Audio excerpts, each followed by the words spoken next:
Hey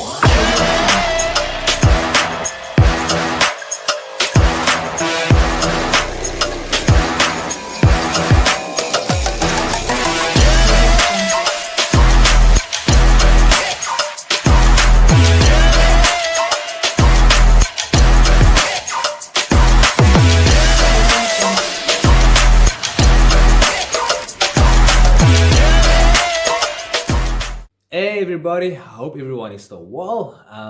Yeah, I'm still in lockdown here in South Africa. It's been going slow like a snail on sandpaper, but I've been making it work for myself. Done a bit of work around the house. Updated my bar bit with some cool signs and so forth. I haven't stocked up on alcohol, unfortunately. We in South Africa cannot buy any alcohol in lockdown, so it's a bit of a pity there. But yeah, other than that, I've been doing well. And I've been busy with other things as well, like making videos for this channel. One of them was a New Zealand side, the other one was a South African side, East sides basically, which consist of only uncapped players who I felt, can play for the respective national teams in future. Now, I have to admit to you guys, that selection or those selections were quite easy in some sense. I've struggled with some positions in New Zealand. I think this African one was probably the most easiest one because, well, I'm South African and I watch probably mostly my own rugby, my own country's rugby. But I also watch Super Rugby in general, and I watch, all the players, most of them, most of the time. So, yeah, the New Zealand one was fairly easy as well. The Aussies, not so much. Actually, I've made a matchday 23 here, but I don't see a lot of them actually making the step up, to the Wallaby side. And I'm not going to say who I think might make the step up and who not, but this is my A side, who I've compiled of uncapped players who could potentially maybe develop to, play for Australia. I've been looking at other guys, like Jake Gordon, to find out that he has played one test for them. Some other names that popped up into my head, and I've watched some videos on. Turns out they played for Tonga or Samoa already, which are the native countries. So yeah, it's not always easy on selecting, and I have to admit the Australian depth isn't as great. And there's no insult to the Aussies. Basically, it's just cold hard facts. I can't make up. I can't say like okay, yeah, Aussie depth is great when the next best team will never actually like I said now, we'll probably not even have a lot of guys making the next step. So yeah, but enough of that. Let's get to business. So, fullback, Bryce Hegarty. And yeah, I feel Bryce is a very good fullback actually for the Reds. It's been solid for them. And the bonus is you can play fly off as well. So in a crisis, or maybe in a match, if you want to switch your guy around or injury, you can play around that, have a two playmaker role, as the Wallabies historically love to do. So Hegarty at 15 is quite a good selection, I feel. On the right wing, Solomon Ekata. I'm not sure if he can play for the Wallabies because he has played league for Tonga and New Zealand, but he hasn't played Union. So maybe there's a bit of a loophole there. I'm not too sure. I've tried to look it up, but I couldn't find any concrete evidence. So for now, I'll go with Solomon Ekata. Outside centre, Campbell Magnay. Yeah, he's been pretty solid as well in Super Rugby. So I would definitely give him a chance, to play for the A side. And then inside centre, Eero Simone. He is New Zealand born, so I'm not sure how the citizenship will work still. How long he will stay this, 3 years or 5 years. Because I think that law only came into effect this year, 2020. We have to spend 5 years in the country to actually be eligible for the national team. So maybe down the line, but at the point in time, I'll have to go with Simone. On the left wing, the exciting Andrew Callaway. He's been a good finisher in a struggling team, I have to say. And yeah, it's also outworker on the park. At fly half, Noah Loliso of the Brumbies. The Brumbies have been doing well. They're beating the Chiefs. And basically, Noah has been key to their success. So I'll definitely give Noah a shot. I feel he's one of the guys who can actually make a successful step up, in a couple of years for the Wallabies. So keep an eye out on him.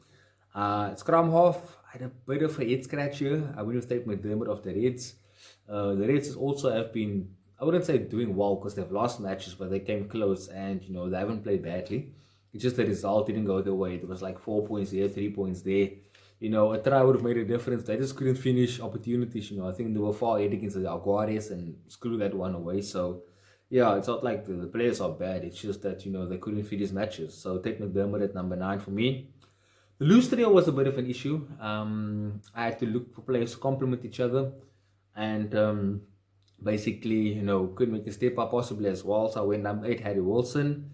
Number 7, the former Aussie Sevens player Tom Cusack, and number 6, Michael Wells, who has been around for a while now. I feel that's quite a decent balanced loose trio in the A side. And then a lock pairing of number 5, Angus Blythe, and Ross Haile-Petty. And this might get interesting for you guys, but I went with 2 South African born props at Lucet and Tighthead, and to make it worse, they are twins, JP and Rowan Smith. Look, we all know they're not going to make the Springboks. They've played for a couple of games for Western Province at one stage, and they found home in Australia. They're quite nice people, and I think maybe they can add to the Wallabies. I mean, the Red scrum have been solid, and I think JP is there and Rowan is at the Rebels now, and they haven't been too bad at scrum time either. So clearly, maybe they can add value to their adopted country. And at hooker, I have Alex Murphy. So that's my starting 15. And then my replacement hooker is someone who I feel will only be used in an emergency. And that's Damien Fitzpatrick. Age is not on his side. He came since the Super 14 days already and he's still playing. So quite a legend in his own right, but never had the honor of playing for his country. So maybe he can pull a Josh Man Ray and make a debut at 30 or 31 years old. Who knows? Josh Man Ray, if you don't know what I'm talking about, he's the guy of the Brumbies who made his debut for the Brumbies later in his career. I think he was 29 years old. And then when he was 30 or 31, he made his test debut for the Wallabies. It's never too late. And then at Lucet and Tighthead, I have Angus Bow and Fio Fotuakia. They haven't played too much, but I see potential there. So, yeah, maybe in future they can play for the Wallabies as well. And then Harry Hawkins as my lock replacement, and my loose forward, Angus Scott Young. He's been around for a recent while now as well. So I think he's a good replacement. Scrum off, like I said, I've scratched my head. I went with Ryan Lawrence and I thought, but it's African born and he probably has test ambitions for Australia, but he hasn't been there for too long. So I think mid-short maybe a better option for them.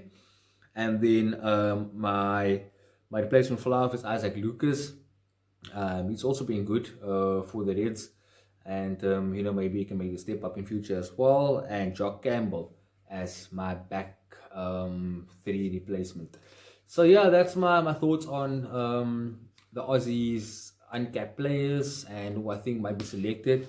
And if I can just give a quick little input here, I actually thought about this, while compiling this list, is that we used to have the June internationals mid-year, and then Super Rugby would resume after that. So there will be the June break. We don't have it in 2020. We might not even see Super Rugby again this year. So but maybe if they go back to that format next year again, then they could actually use that time for when the Northern Hemisphere teams come to end of their season, this side of the world, of the equator. They could have the A sides play a warm-up game against maybe one of their A sides, to come over. So if England go play Australia for June Test series like they have in 2016, the England Saxons can come over and play a 3-match series in the curtain raiser. Those guys will get test exposure and maybe prep them for future and give them a bit of a taste of test rugby and what's there to be expected of them, coming that stage. And also, these teams can feature on the end of year tours as well. So we can maybe talk about it later on if these guys can actually play against each other, prior to the Rugby Championship matches when Australia play New Zealand or South Africa play Australia or whoever. But I don't think it's feasible because we have our domestic competition in the meantime as well going on, and those guys are needed then. So maybe not in the championship, but definitely if we go back to June test, the end of year tours, we should have a look at A sides. But yeah, that's my thoughts. I'll keep you guys updated on my social media. Do keep an eye out. And yeah, I'll talk to you guys soon. Thanks again for the support. Drop me a like and let me know what you think. And I'll be back in maybe a week. We'll see. Cheers.